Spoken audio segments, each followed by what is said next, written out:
we were lucky enough to have Bob Fitch on the Magic Week review. Bob Fitch, hi Bob. Yeah, and he talked a lot about kind of the difficult position that you guys were put in, and I would assume that you maybe more than some of the other guys because they had a little bit more experience and some cases a lot more experience. These are guys who have headlined Vegas shows and have toured for years and have in 100-fold maybe more stage time than you had. Yeah. Can you talk a little bit about having a guy like Fitch go over the mechanics and you evolving as a performer? Yeah, well, first of all, Justin, you want to talk about losing sleep at night. I mean, when I was pushed into Phenomenon, I mean, I wanted to do it, of course, but I mean, it came upon us like nothing. It happened like that. And you want to talk about losing sleep at night. I mean, I was doing magic mostly as a hobby. I mean, I was doing shows, but I was in school full time, Yeah. Magic, a big passion of mine, but it wasn't a full-time job like everybody else's. So that took a lot of determination to get through that. And Bob Fitch was such a pleasure to work with. He was such a help. He was an inspiration too. Bob has such a great philosophy of how to approach magic from a theatrical stage point, and how being how developing your character as a performer is so important and so critical to how you're going to impact your audience. Bob Fitch is amazing, and we had so much fun. I don't know.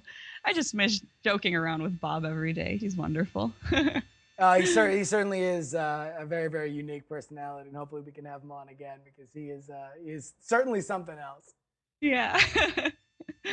All right. Now, where do you see magic on television going? And what would we'll say the other question afterward. But you obviously a very unique experience with Phenomenon. I mean, that would certainly be something. And it was a reality competition. You got firsthand. It looked like. I mean, if we're to read the tea leaves a little bit, maybe you can shed some light on how secret some of these things are. I mean, I think you talked to a local newspaper, and then it seemed like maybe you got your knuckles wrapped a little bit behind the scenes for revealing.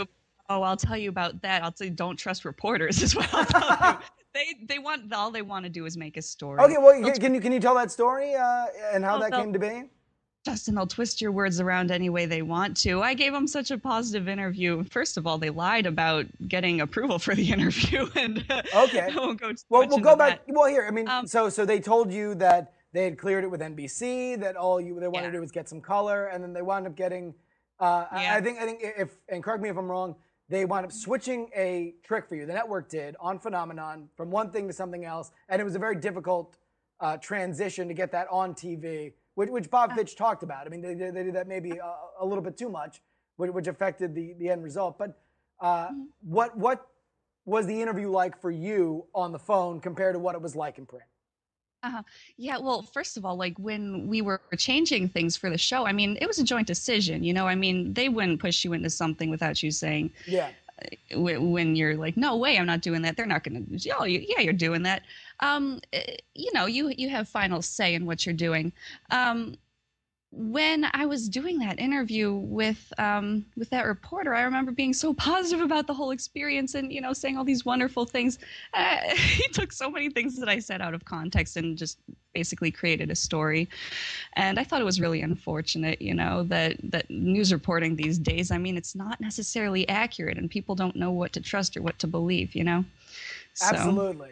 Absolutely. And I mean, I was if you hurt don't that read they it would, on iTricks, you really have no idea what's out there. I was hurt that they would try to make it look like I was upset with NBC or with the producers, because I was so blessed to have the producers there, always fighting for me and being on my side, and then they made it look like something that it was not. So now, what was the network reaction to something like that? Did you get flack or was it just a hard lesson? No, I mean, we talked about it and it was just like, yeah, don't talk to reporters, It's just my first experience that was negative like that. And apparently it happens in television all the time. So that was just the lesson that we took home. Don't trust people, Yeah, and I'll tell you what, it seems like it's certainly something that stuck with you, because I remember when we were trying to book you on the Magic Week in Review, and this is months after Phenomenon has ended, and Yeah. they'd announced the upfronts, and it wasn't coming back. Yeah. You were still looking for NBC approval, for Yeah. the interviews. That it's certainly it seems like it maybe made you a little bit gun shy, especially when talking to anybody. Oh, yeah, I mean, after that experience, I definitely wanted to be more careful of who I talked to. And I mean, of course, I trust you guys, but that was just Mm, the standard thing for every magazine that came forward. Every news station, I basically, you got to get approval with NBC because yeah. it's just, that standard due process that I need to be careful these days and need to be careful of who I trust. That's unfortunately one of the things that I learned out there in Los Angeles. You have to be careful of who you trust. So. Yeah, tricky town, I, LA. it is. And being from small town Ohio, you don't think stuff like that goes on in the world, and then They you're eat you for thrown into it and lunch. you're like, Eat you for lunch out there. it does. All right, now you had a very, very unique perspective as going from somebody who was a fan of magic and I assume, watched plenty of magic on TV to all of a sudden in 2 weeks being somebody that's on there. Where, how did your perspective change about TV magic and where do you think it might be headed? Oh, well, geez. Well, I've definitely learned that when you're working on stuff for TV, you have to think big, I mean, it takes a good aesthetic perspective to know how something in real life is going to translate into something on television. And you don't necessarily, thinking big doesn't necessarily mean that you have to have a bunch of big glittery props with rhinestones on them, but Yes. I think that you can build things up in the simplicity of the effect or, things like that. It's all about building things up. You need to create a character. You need to connect with your audience. You know what I mean? And you wanted to know about, well, what do people do if they're interested in performing on television? I think they need to think about what hasn't been done before, and think about how they can really create a big impact. Because when you're performing on TV, look at the other stations and think about what the other things are that you're going to be up against. You've got Dancing with the Stars. Are you going to be able to compete with all the celebrities shaking their bonbons or whatever? Yeah, yeah. So Warren Sapp, it's a pretty big bonbon. oh snap. Yeah. um yeah, I don't know. I think that overall you have to when you're performing on television, it takes creating a character, but also remaining true to yourself, knowing what works for the project that you're doing, and ultimately making that connection with the audience. So you would tell somebody that is, dead set about getting on TV to really think beyond magic, to put yourself in the context of larger pop culture. Yeah, I mean, if you look at where magic is today, I mean, a lot of people aren't too happy with it, and so, well, you don't want to follow, this straight path that every magician has been on. You want to set yourself apart. Who's going to be doing the next big thing? You know what I mean? So, like you said, pop culture. Go for the gusto and do something big and different, and yeah. I think that definitely helps. All right. Well, when you're evaluating tricks and you're deciding what you're going to perform, or you've been consulted, you've been part of new tricks that have been released. I know there was the new Illusionist Beginners DVD is that you're featured on.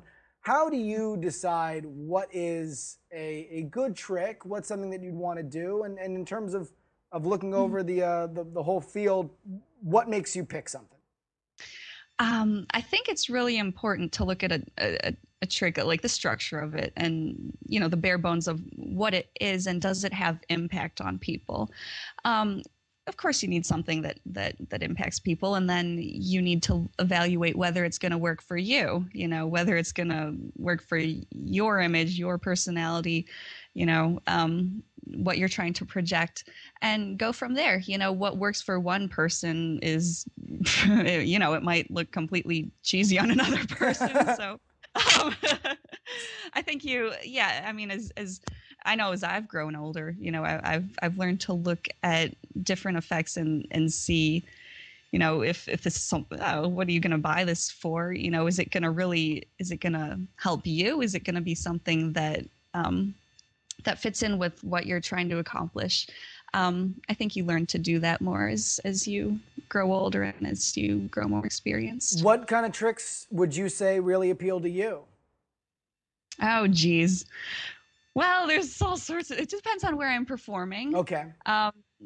definitely depends on where I'm performing. I like the big dangerous stuff now, you know, and I Gotcha. love performing on television because I can rev up my chainsaws and that's just fun, you know. Yes, yes. Um, but I think that, you know, whether I'm doing a stage show or whatever, I like it when there's intrinsic either situational comedy or just things that, you know, make people really get into it. Like in my stage show that I'm doing now, I bring a guy out of the audience and I have a very interesting way of chaining the poor guy up, and it's just funny. And I started using my sister in the act, and she comes out, she's got the chain, she's swinging it around, and it's just, I don't know, it's just entertaining.